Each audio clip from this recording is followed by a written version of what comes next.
Hey, meow everybody, Cantonese Cat here. I just want to give you a quick update on PLTR, Tesla, and NVDA. Basically, they're all going through some very similar things here. PLTR have bounced off from the bottom of the super trend, is still bullish, and it is simply getting rejected right there at the pitchfork that I've drawn over here that has worked out very well so far. Now, if it is able to break above this level right here where it's at, around 27 or so, it was able to break that above, and you're talking about potentially hitting the top of the pitchfork over here, which is probably going to be around like the mid 30s.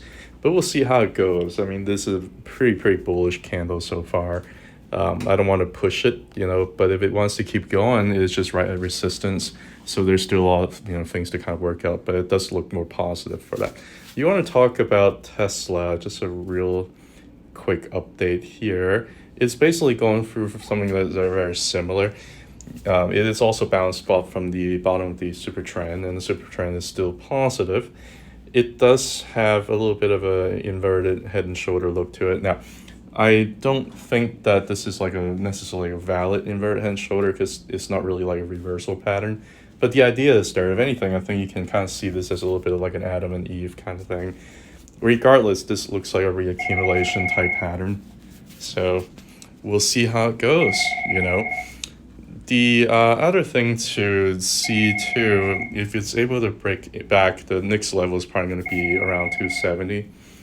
And after it gets to around 270, then you're really talking about, if this inverted head and shoulder pattern really does work out, you're talking about maybe it hitting the target around 400. But I don't want to get ahead of ourselves.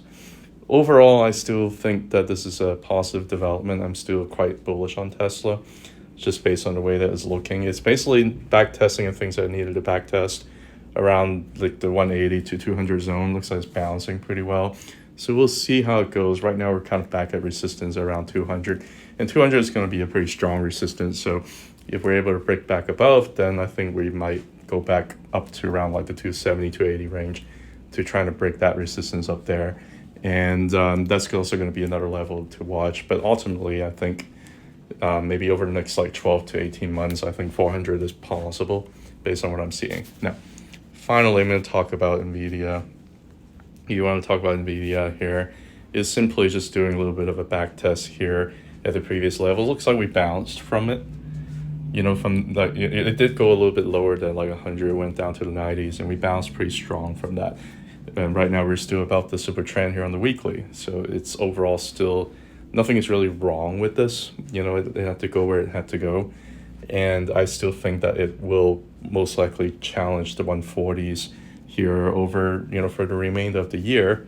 But it might take a little bit of time for it to do that. I can totally see NVIDIA going sideways for another couple of months or so. I can totally see that before it truly has another, breakout above, just because I think things are just a little bit too far overextended, and right now it's going for some necessary cool down. So nothing for me to really worry about, which is kind of crazy how yesterday was a pretty scary day to start with, and how things still look okay based on everything that I'm looking at. So we'll see what happens though. Anyway, take care.